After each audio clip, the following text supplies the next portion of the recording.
Hello everyone, welcome back to my YouTube channel unfold learning. और आज मैं लेकर आई हूँ आपके लिए solution video from ICSE concise physics class 10 का, जिसका न्यूमेरिकल सोल्यूशन हम कर रहे थे फर्स्ट चैप्टर का फोर्स, जिसकी एक्सरसाइज 1A हम स्टार्ट कर चुके हैं। क्वेश्चन नंबर 1 से लेकर क्वेश्चन नंबर 7 तक की सोल्यूशन मैं ऑलरेडी अपने चैनल पेज पर अपलोड कर चुकी हूँ, जिसकी प्लेलिस्ट की लिंक आप इस वीडियो के डिस्क्रिप्शन बॉक्स में जाकर देख सकते हैं। क्वेश्चन नंबर 8 से आज हम करेंगे A uniform meter rule is pivoted at its midpoint. A way of 50 gram force is suspended at one end of it. Where should a way of 10 gram force is suspended to keep the ruler horizontal? तो यहाँ पर मान लेते हैं कि एक rule है, rule मतलब स्केल है, जिसकी टोटल लेंथ हमको गिवन है 1 metre. Okay, this is complete length 1 metre, जिसका मतलब हो गया it is equal to 100 centimetre. अब हमें पता है कि 50 gram force suspended one end of it, और उसके पहले पाइवटेड है सेंटर में, तो हमने इसको पाइवटेड कर दिया है सेंटर में। मतलब ये जो लेंथ है this is going to be half of 100, that is 50 centimetre, और ये भी half of 100, this is 50 centimetre. अब यहाँ पर एक तरफ फोर्स, ग्राम फोर्स वे यहाँ सस्पेंड किया हुआ है, this is 50 gram force. Okay, so अब हमको 100 ग्राम फोर्स किस जगह पे लगाना है कि ये स्केल हॉरिजॉन्टल बना रहे। तो हम एज्यूम कर लेते हैं कि यहाँ कहीं पर हमने 100 ग्राम फोर्स लगाया है, जिसका distance from the pivot is x।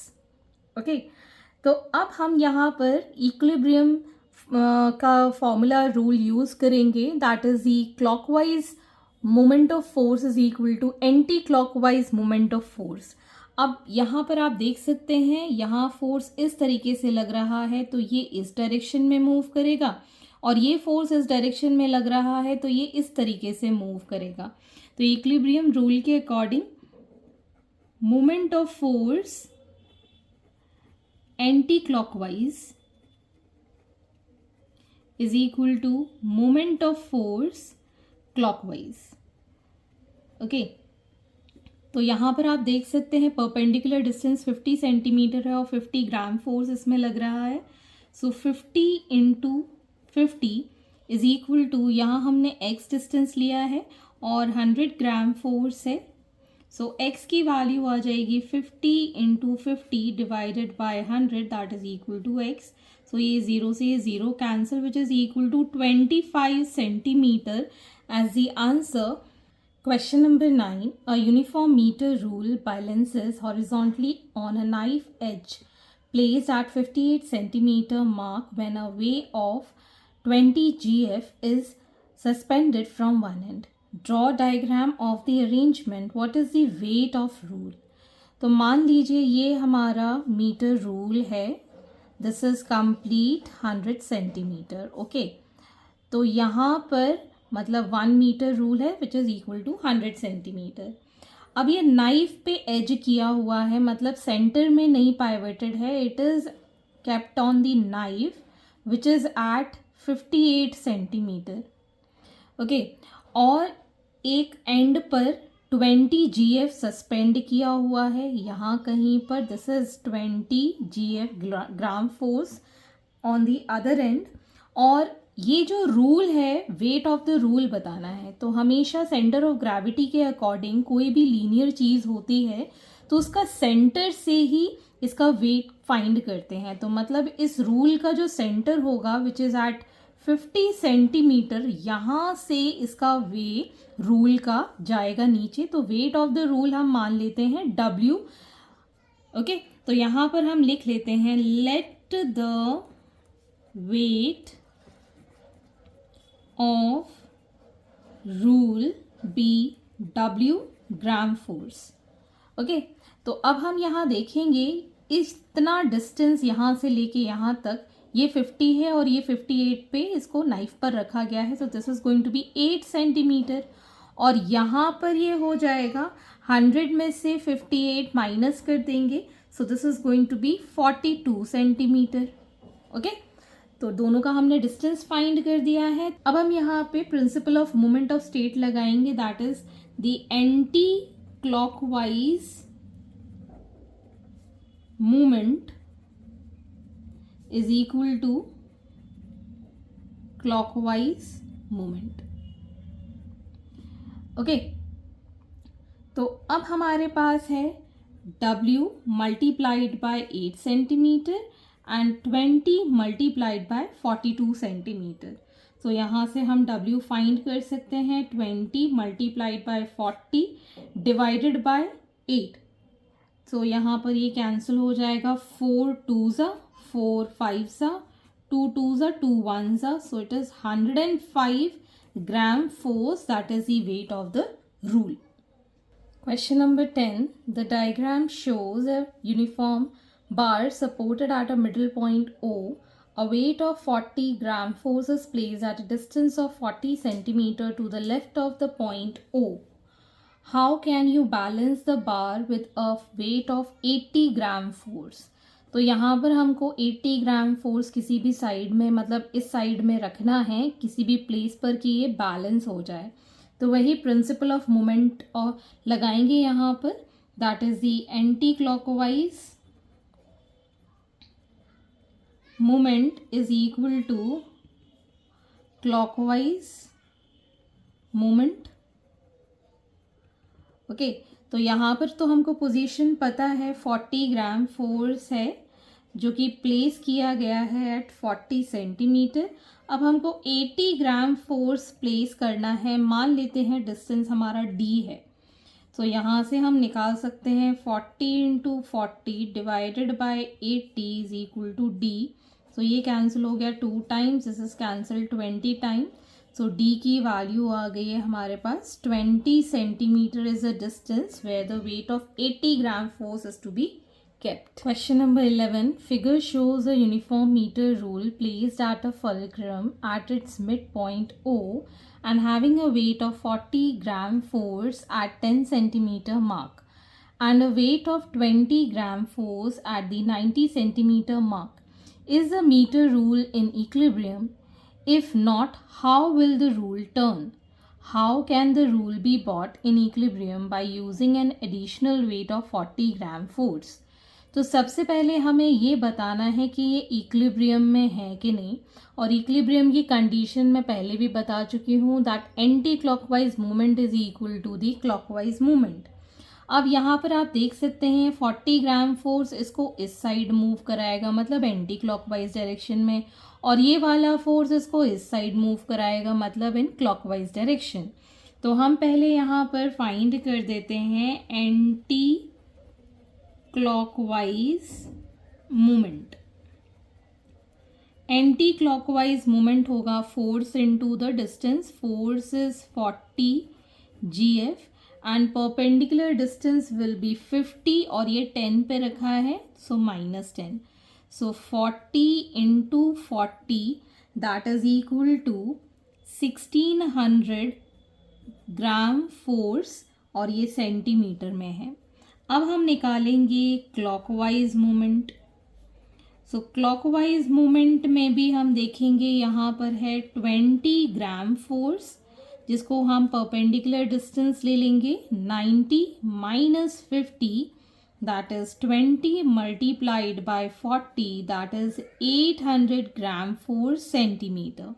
अब हम यहाँ देख सकते हैं कि anti clockwise movement is not equal to clockwise movement. तो ये इक्विलिब्रियम में नहीं है. तो हम यहाँ लिख सकते हैं anti clockwise movement is not equal to clockwise movement. That is rule is not in equilibrium. Further, if not, how will the rule turn? अगर हम यहाँ देखें तो सबसे ज़्यादा फोर्स जो लग रहा है that is 1600 gram force centimetre which is in anti clockwise direction. तो जो रूल होगी वो एंटी क्लॉकवाइज डायरेक्शन में मूव कर जाएगी. तो यहाँ पर हम लिख सकते हैं therefore the rule will turn in anti-clockwise movement या डायरेक्शन। अब हमको ये बताना है how can the rule be bought in equilibrium by using additional weight of 40 gram force.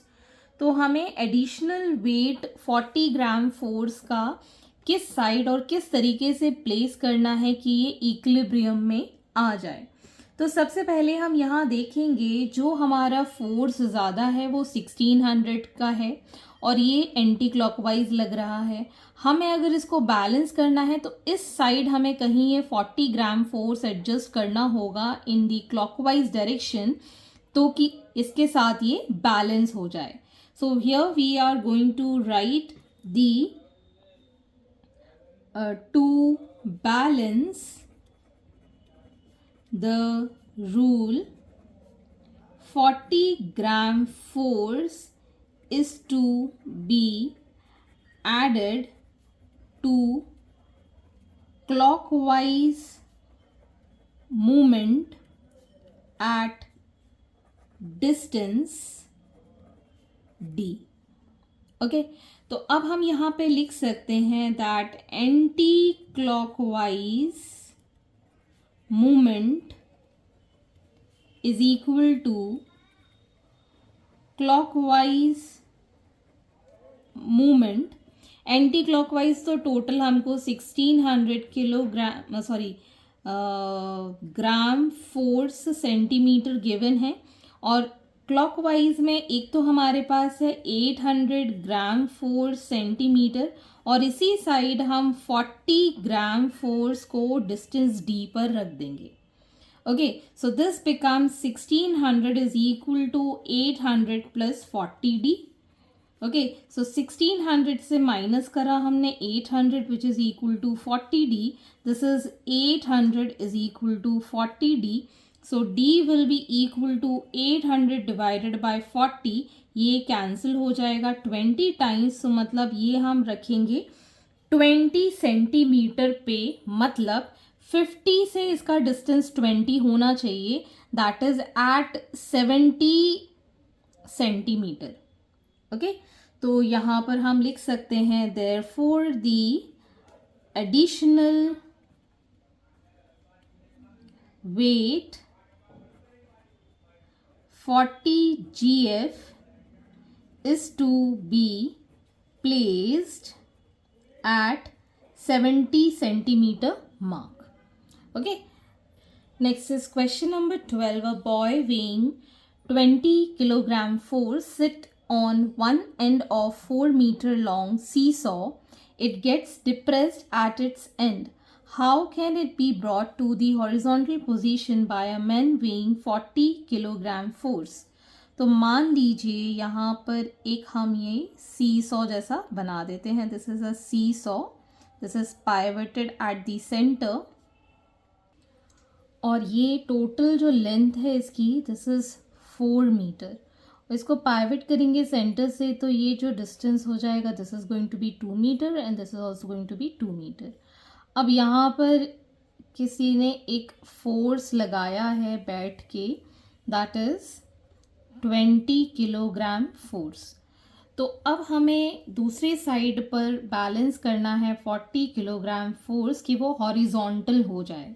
तो वही प्रिंसिपल ऑफ मोमेंट लगाएंगे, that is the anti clockwise movement is equal to clockwise movement. Okay, anti clockwise movement हो जाएगा 20 into 2 metres और ये हो जाएगा 40 into, इसका डिस्टेंस हम मान लेते हैं कि D पर हम इसको प्लेस करेंगे ताकि ये बैलेंस हो जाए।